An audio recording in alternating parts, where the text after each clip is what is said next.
sparkly. I'm bubbly. And together, we're Mineragua. The fresh, sparkling water for those who are bubbling over with life. And crave new experiences. Are you thirsty for adventure, more laughs, and more excitement? With Mineragua in hand, it's easy to live life with sparkle. Just look for the glass bottles with tiny bubbles wrapped in blue. And you'll taste and feel the difference of Mineragua sparkling water. Mineragua, get your fizz. This is the men's room. Get it, man, and get with the countdown. Shake this square world and blast off the Kicksville. The trippers, the grasshoppers, the hip ones, all gathered in secrecy and flying high as a kite. You're listening to the men's room with Miles and Thrill. Hello, our friends. Jumping on now in Sacramento at 98 Rock, California's rock station. Also Rock 100.5 The Cat in Oklahoma City, Oklahoma, and Rock 105 Chattanooga's rock station. Welcome to the program. Big show for you today. The return of Who Sucks Less. We will review some men's room rules and another round to profile this. Today we're going to talk about what happened after someone passed on. Dennis Hoff, owner of the Bunny Ranch and a few other establishments in the state of Nevada, was on the ticket for a political seat. Yes. He will remain on the ballot even after his passing, based on the fact those ballots had already been mailed out. They will inform people at the polls that Dennis is no longer around, and then if he does happen to win, Republicans in that district will end up picking his replacement. But Democrats will feel very, very bad for themselves. He's still able to do that.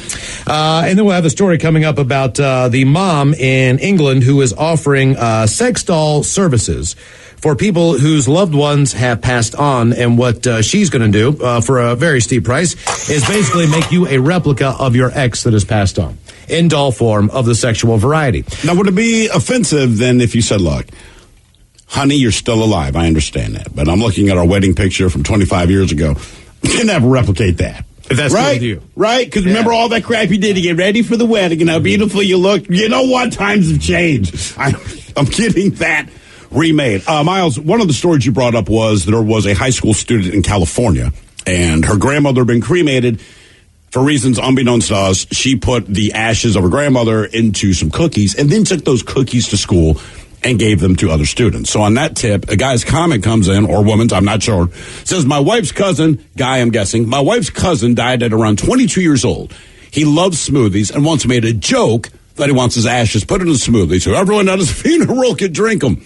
So that's what they did. I never met him, and I felt weird about the thought of drinking someone I never met, so I refrained. What? I'd do it. I mean, it's a smoothie.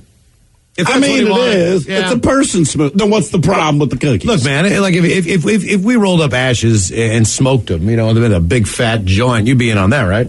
That's different. What are we smoking them with? Well, we'd probably roll a spliff, wouldn't we? All right, yeah. I mean, that's my idea. All right, okay. So to make sure, right? So if it wasn't a spliff, nice blend of tobacco, weed, and some ash.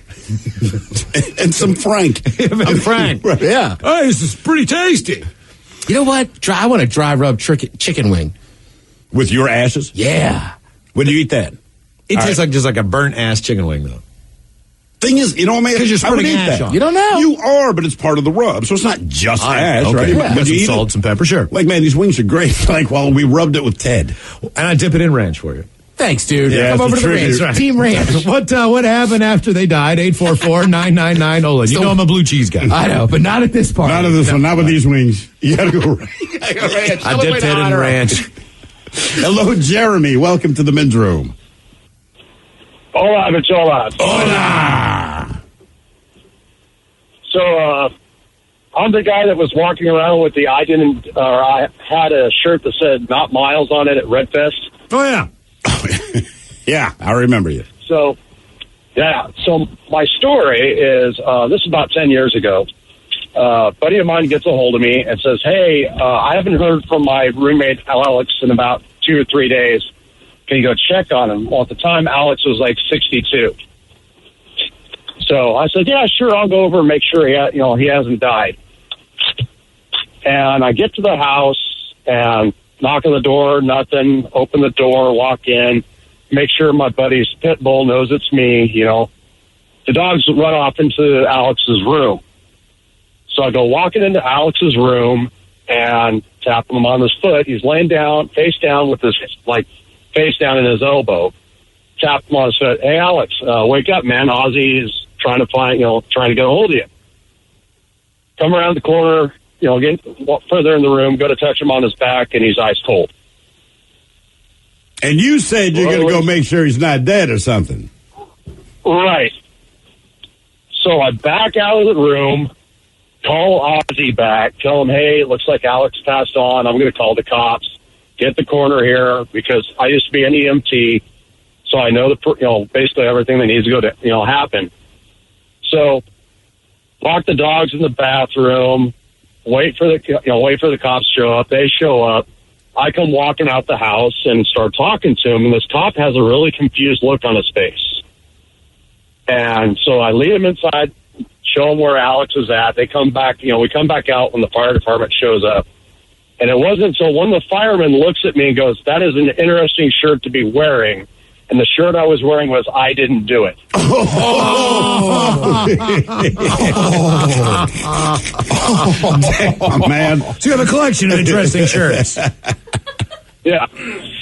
I didn't even realize what shirt I had on until one of the firemen, noticed it. And I went, yeah, that is an interesting shirt to be wearing right now. Did the questions intensify? How long did it take for them to make sure you weren't being ironic?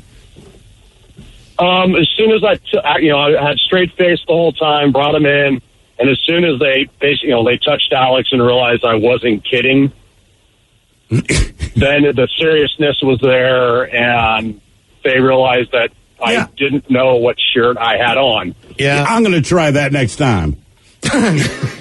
Well, look, I've come upon one body in my lifetime of somebody I knew, but they were deceased in a different way. So, and I'm thinking to myself, I guess you have to call the cops when someone dies, no matter what, because if not, it might be like, you don't know have how to. Well, but I would recommend heavily. In other words, what I mean is like you just can't call like the morgue guy. Bro, hey man, I found my mom in the bed. You know what I mean? She's obviously dead. You got to come get her, right? Because that would, like that. I mean, even though there's no foul play involved, right? You know what I mean? You still got to call the cops so they can make sure that you didn't strangle her or something, right? Yeah, I mean they got to know. So no one can just die. It has to be proven that they died on their own. Exactly. So cops have to show up every time someone dies. Yeah, but to be fair, and this sounds horrible, but if I'm a cop, I would rather get that call than the naked guy mad at his wife. No, I understand. All right, okay, at least there's something, to investigate. But you have to investigate even when there's probably most times not a reason to do so, if that makes sense. There's probably not, but then, hey man, I've seen Dateline. People get good at this stuff, all right? Because they showed up, and it looked like it was how it's supposed to be, and then 3 years later, some weird thing happens. Mm-hmm. How do they miss this evidence? Because everything was right. John had the perfect family. Right? That's how it starts, man. 3 beautiful daughters. And then the picture dissolves. And a beautiful wife. And it dissolves. Next thing you see are pine trees, and about Dateline has taught me many things. But John had something on the side. Little did they know the dark secrets. By the way, what came in, a question asked, these people that are being cremated in Eden, was the name Ashley? Ashley Madison. Instead of Dolly Madison. Right. New Ashley Madison cookies. Yeah. What happened after they died? 844-999-OLA. Hello, Angel. Welcome to the men's room. Hola, bichola. Hola. Speaker. All right. So mine's a little interesting. It's when I was a kid, and unfortunately my grandpa passed away and all that horrible stuff, and we get the death certificate. And on the death certificate, it said he died from AIDS. Oh, wow. And so I'm like, huh? And so we kind of go to Grandma, and we're like, hey, what's this all about?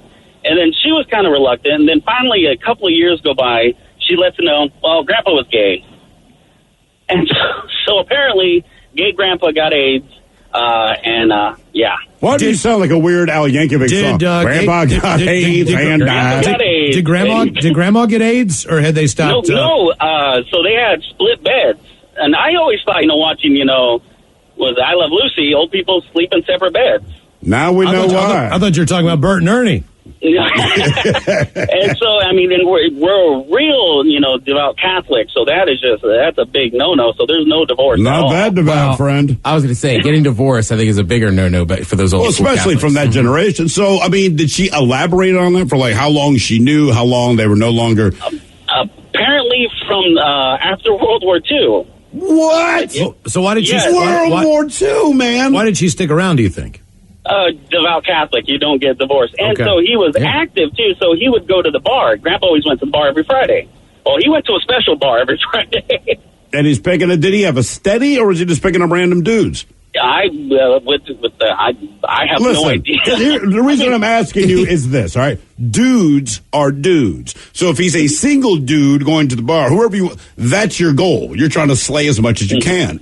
If it was the fact that they were keeping it under wraps and that's the one place or day that he can meet his lover, it's a different thing. Did he have like I hope he finds love, I guess. Yeah. I feel like a lot of times somebody has a very close friend in those situations. Yeah, I told you my uncle, just, I don't know, maybe 15 years ago. So I'm an adult, but, this big announcement he wants to make, and he wants to tell the family, and it's like, I want to let everyone know I'm gay. And we're thinking, like, there's more, right? And my mom's like, yeah, no kidding, man. Like, and I'm looking at him, I'm like, dude, when I was like 4 and you brought your buddy Bruce over, I thought you guys were like, Uncle Bruce. I thought you were a really cool roommate.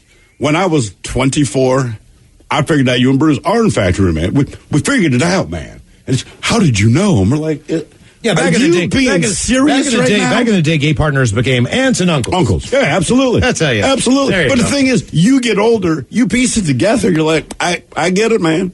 But yeah, he told us, like, are you seriously asking? Like, we almost felt like we're getting punked. Like, he had hidden cameras. Like, can I make everyone uncomfortable because I'm asking them obvious questions? I'm actually hetero. Right. How could you tell? Like, what? Come on, man. What happened after they died? 844-999-OLA. Jesus Christ. Him and Bruce. Your husband, Bruce. That was one giveaway, man. I mean, we figured you knew that we knew. Did they stay together? Yes. Nice. They stayed together for probably like 40 years, and then Bruce, honest to God, died about 10 years ago. All right. Yeah. Yeah, I mean, they were together the whole... And we're like, who are you telling this to? Hello, Mitchell. Welcome to the men's room. Hola. Hola. So I work at a sports bar, and we host the Philadelphia Eagles every Sunday. Okay. And so... What's that? What's up, Mitchell? I was going to say, I think I've honed in on your location. Yeah. You know why? Yeah. Because you can hear them in 2 neighborhoods over. Exactly, right? They're crazy. They're absolutely insane. So a few years ago, my buddy Joey, who is the biggest fan of any sports team I think I've ever met in my life, but he's the biggest Eagles fan of all time. He's got a full back tattoo of Brian Dawkins' jersey. Wow.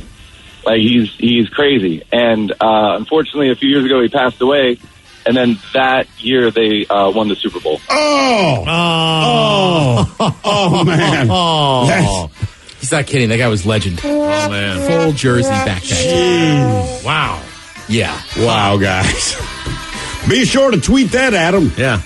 Wonder if Redskin guy still goes. Oh, I'm sure he does. Sits right in the middle of it. Yeah. Doesn't care. What happened after they died? 844-999-OLA. More of your calls coming up. You are listening to the Men's Room Radio Network. Welcome back to the men's room with Miles and Thrill. When researchers discovered the oldest human remains ever found in Poland a few years ago, they just didn't realize the bones were hiding a grisly secret. In fact, it wasn't until this year that they realized the bones were human, because when they found them, they were alongside animal bones. Researchers discovered that they were human during a lab analysis, according to Science in Poland. The 2 digital bones of the hand are about 1 centimeter long and belong to a Neanderthal child between the ages of 5 and 7 years old. The researchers have determined those bones are 115,000 years old. Alice in Chains wrote a song about it. 2 anthropologists confirmed the bones as belonging to a young Neanderthal. An analysis revealed... Why do I feel like it's some horrible racist thing? That the bones were covered with dozens and dozens of holes, creating a very porous surface. That detail was very telling, according to researchers. Analysis shows that this was the result of passing through the digestive system of a large bird. Oh. This is the first known example from the Ice Age. The researchers believe the bird either attacked and partially consumed the child or fed off of the child after it died. At this point, they don't know. It could be either. Unfortunately, those bones are poorly preserved. The size of the bird at the time dictates the bird could have eaten the child whole. Previously, the oldest human remains uncovered in Poland were 3 Neanderthal molars, estimated to be about 52,000 years old. Our question, what happened after they died? 844-999-OLA. That is a hell of a way to go. Let's see. Hello, Daniel. Welcome to the men's room. Hola. Hola. Well, so what happened after they died? About 15, 20 years ago, my grandfather on my dad's side passed away. And he was one of them classic country grandpas, had his rocking chair, a pint of whiskey, and a pack of smokes. My sister, who is a few years older than me, she loved climbing up on Grandpa's lap and sitting with him in his rocking chair. You wanted to find Grandpa, he was always in his chair. Well, some years down the road, my sister asked, Grandpa, when you move on, can I have your chair? Grandpa said, I would have it no other way, sissy. You get the chair.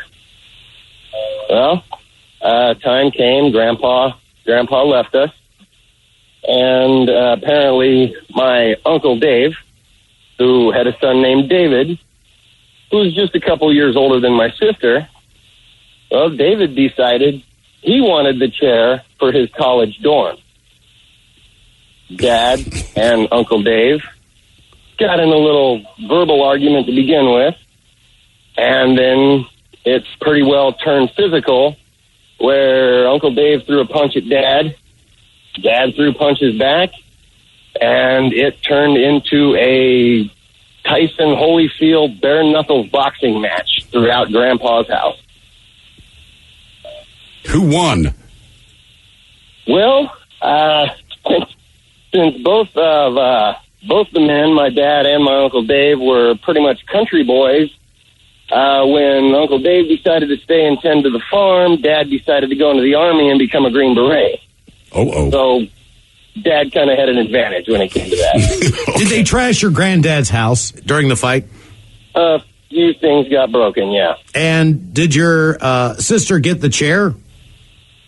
She has the chair to this day, yes, sir. Okay. All right, then. All right. Well, you never know. Like, here's one thing that for a college dorm. But here's one thing that holds true, and this is it. When you have a verbal agreement with someone like that, it's between you and them.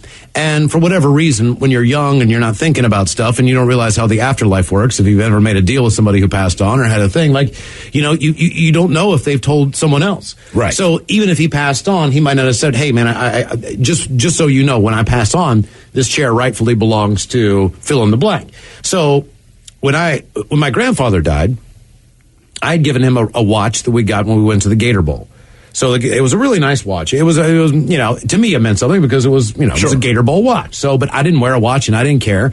And my grandfather was a good guy and he was kind of father figure to me. So I figured, hey, I'll give him this watch and the deal. And we made a deal. He said, look, I would love to. I don't want to take your watch. He said, but I really appreciate it. He said, I'll tell you what, I'll just make sure that you get the watch back. You know what I mean? Is that when my time has passed, that way if you have a son or you have anybody you want to give it to, you can give it to them. And we said, okay, there's the conversation.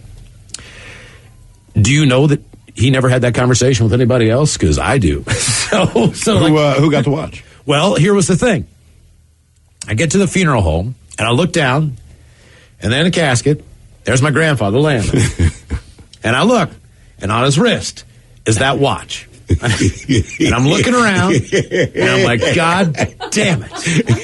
God damn it. You know what I mean? So I'm thinking to myself, I got my brother around, sister around, close family around. He was very well liked in the community. He was a mailman, so he knew everybody.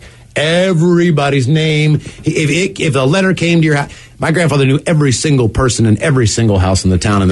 Resident. So he had a hell of a turnout. Exactly. Hello, Miles Montgomery, or current resident. Yeah, exactly. Oh, I'm just a current resident here. So you had to leave it there, right? Sure. So I'm thinking to myself, oh, God, how do I get that watch? Like, what do I do? Can I just reach in and take it off? So I'm thinking to myself, no, I can't. How are his hands pulled? I mean, are they crossed over the chest? Their palms down so the watch is face up.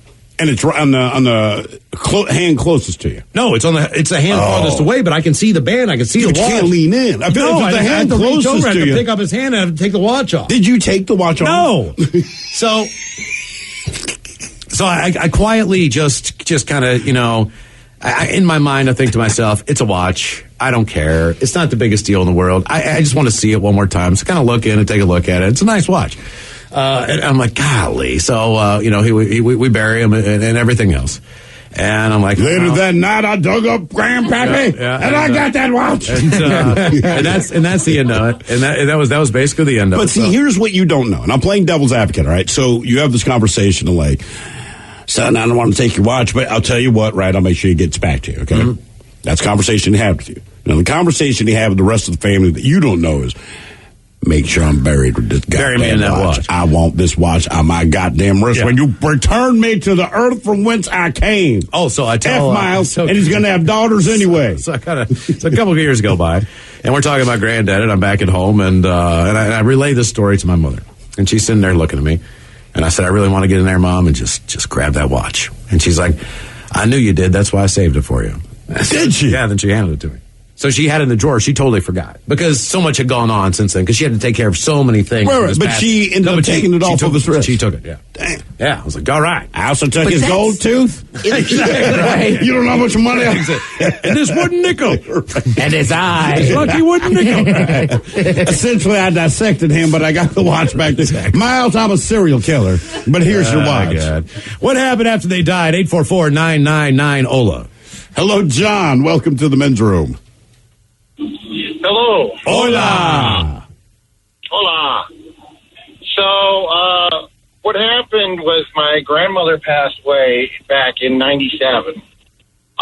Real early in the morning. It was like 7 o'clock in the morning.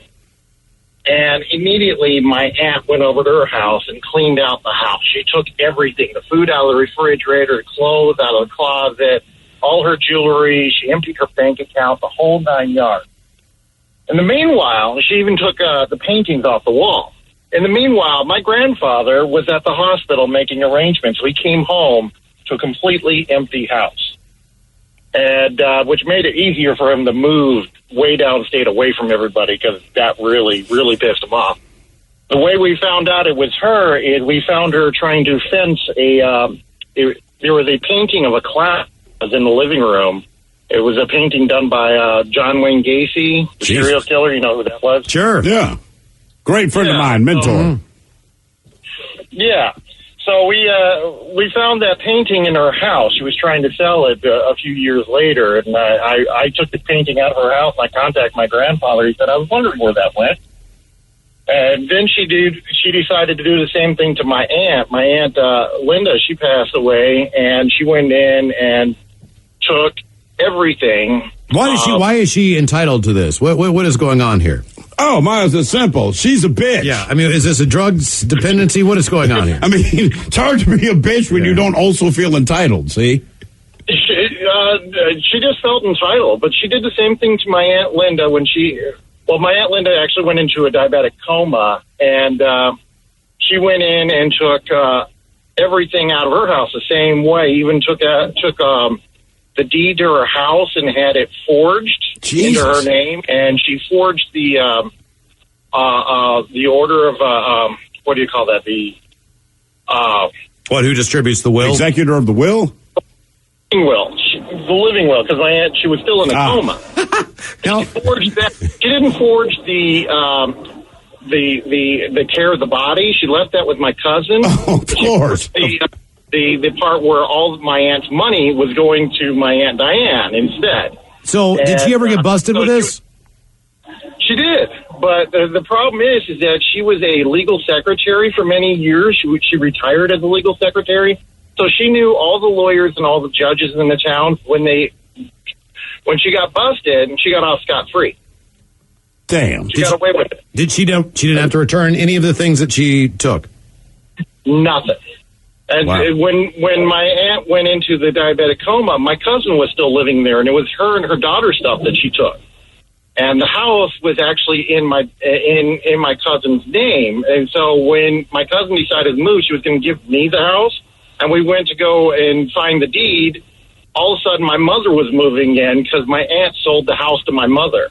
And we're like, why are you moving in? This is my house. And she's like, well, I've got the deed. It was in Diane's name. I'm like, no, that's a forged document right there. But she got away with it scot-free because she knew all the judges and all the lawyers. Damn, that sucks. That sucks bad. It does suck bad. Yeah. Tell people about your uncle. You got to tell them the story. This was, it's a very kind man, but he was, as everyone has the drunk uncle, he was that guy, all right? And truly alcoholic, very good guy. He didn't like steal. He wasn't a bad guy, but he was definitively an alcoholic. And with that, without being criminal in any way, I also would not say he was reliable. Maybe that's you know what I mean? He's very kind man, certainly not reliable. And it was all alcohol addiction. This is well known. But he had 5 other siblings, and he was the oldest of them all. So they'd get in his stuff from time to time, because from the time I was born, he's always been an adult. He was a young adult when I was born, and progressively got, in other words, always an old man to me. But they would get on him because they wanted him to do well for himself. But alcoholism and teeth, lack of them, were problems, all right? And this was all the time. Anyway, as time goes on, he's maybe 50, 55 years old at the time. But his very close friend died, and also died between like 55 and 60. So young in the scheme of dying of things. But, they've been drinking buddies and all this thing, and this guy succumbs to this. This is a really big deal. This is something that really impacts this uncle, because the guy died from drinking, and these guys drank all the time.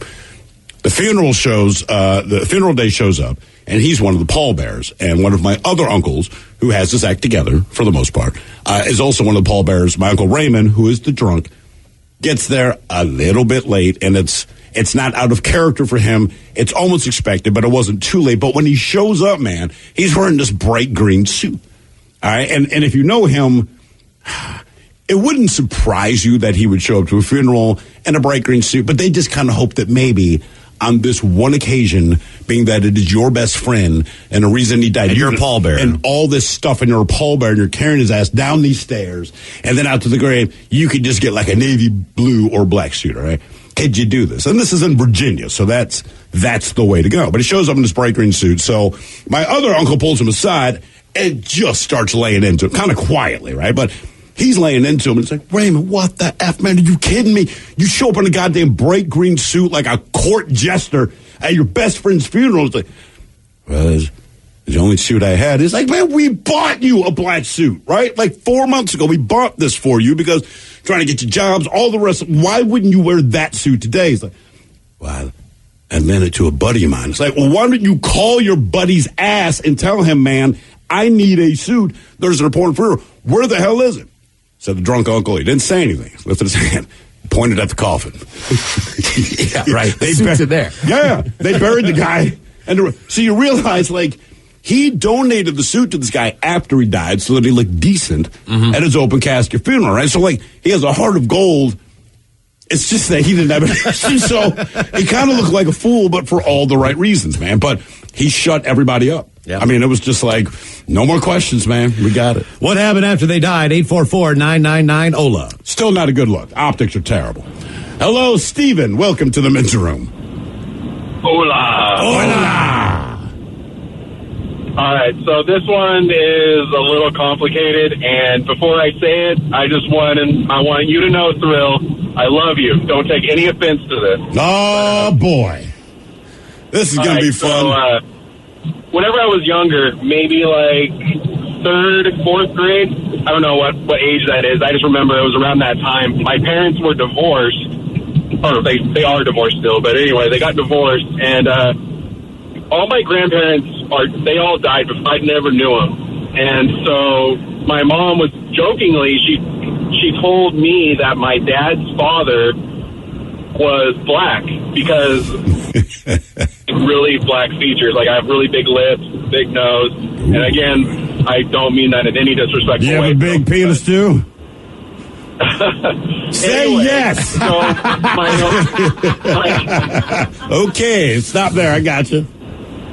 My whole childhood, I went through truly believing that my grandfather was black, and I told all my friends, like, over time, well, not just like, I didn't go around telling everyone, just whenever it came out, I was like, oh yeah, my grandpa was black. Sure. Anyway, I believed that all the way until I was 18, and it was like a Thanksgiving dinner with my family, and, I was with my girlfriend at the time, and I told her, I'm part black. My grandpa was black and all this stuff. So I've never seen a picture of him because he died whenever my dad was like 2. And, so anyway, when I brought that up during Thanksgiving dinner with my whole family, everybody starts laughing, and I'm just kind of like, what?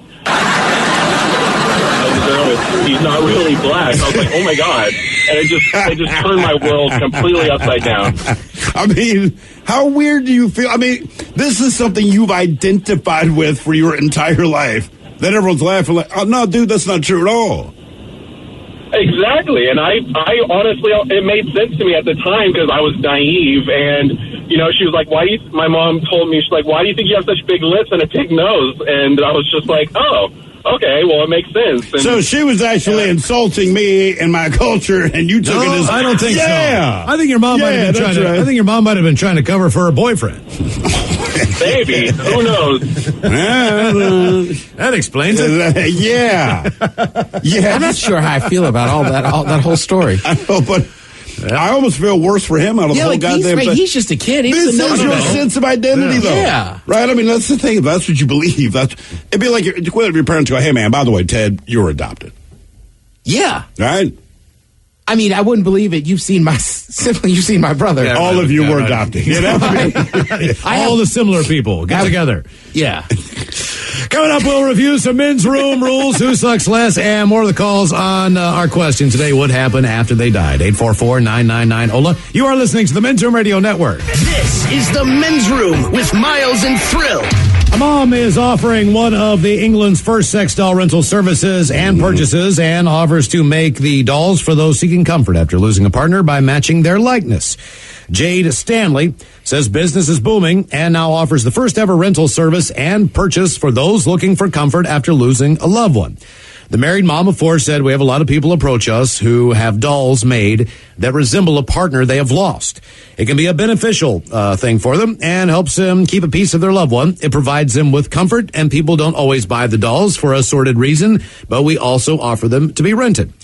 We even get couples who want to experience a threesome, but maybe feel uneasy about seeing their partner with another person. So wait, if you're the odd person out, then is it like you're having sex with twins? I'm not sure. Like you're that, like, hey, I think it's the other end of her business that might be booming. So if you wanted to have a threesome. Look, baby, I want to have a threesome, and I want to get this doll made, but it's going to look like you? No. That's just in general. She's saying there's 2 different ways that she's been making money. One is to make dolls that look like the deceased, the people that have passed away. The other one is just to rent dolls to people who are looking to have a threesome. Okay, all right. I thought you meant like they got them to look like. Well, I mean, they could throw that doll in there too. You know what I'm going to do to mess with people? I'm going to get dolls made of other people's wives. Dude, that looks like my wife. Oh, it is. Yeah, that's already a thing, bro. It is. It's an incredibly discreet service, and the ordering process is all done online with delivery straight to your door. Oh, man. The dolls, co-workers, other people's wives. I'm going to mess with a lot of people's minds. The dolls with names such as Sienna and Remember Cindy. that one girlfriend you had 20 years ago? I do. Came up on your Facebook feed, dog. I'm going to tell you. I got a doll made out of her. Hell yeah. They put these dolls in a large box and deliver it by a trusted courier to the customer's front door. Oh, yeah. Right there to the front door. Get it there. Yeah, well, exactly. I mean, like, it's not the postal service. What's the guy just going to throw it over his shoulder and saddle up? I see how it works. Once the dolls are returned to the company, they are thoroughly cleaned while the artificial vagina is removed and replaced with a brand new one so that the dolls can be used again. And listen, before you giggle, you know damn well that's all you really wanted to know, right? I mean, honestly, like you can get certain things, you order through Amazon or something, whatever it is, and every once in a while you open the package. I got toilet paper coming inside today. There's like a note like inspected by, or it's certified that it's what you order. I think a lot of us would take comfort if you know you're getting a rental sex doll. It's not like a rental tux. This is a rental sex doll. I would like to have the slip that says, we guarantee this vagina has been replaced, and it's signed by like Inspector 69, right? It's got like one of those stickers like when you go to Lush. From Corey, British Columbia. Well, like certain hotels, when you go into the bathroom, there's that strip over the toilet. Like, hey, man. Handcrafted by Corey. I'm just saying, if it's a rental, This is a rental. I want to know that this vagina has been replaced. Like, what the hell's a Lush? On the Lush stuff with a person's face who inspected and made the product? Yeah. Oh, they put them right on there. The face of the product. Like they're saying, hey, man. Here's the cartoon face of the Right. person. So if you're unhappy, if there's something improper about our product, this is their number, and this is what the person looks like. So I would want that very much with a rental. I don't know if I could bring myself to rent a sex doll. Yeah. Here you go, Ted. So when you buy something there's a sticker on it. It says, like, hey, this is made by Sheldon on the 17th of March. That's crazy. I don't think I've ever even been to that store. What happened after they died? 844-999-OLA. Hello, Justin. Welcome to the men's room. Hola. Hola. So what happened? Hello. Hey. Hello. So what happened was I was shopping with my wife. My parents called me, and my uncle passed away a day before my birthday. Damn. Happy birthday.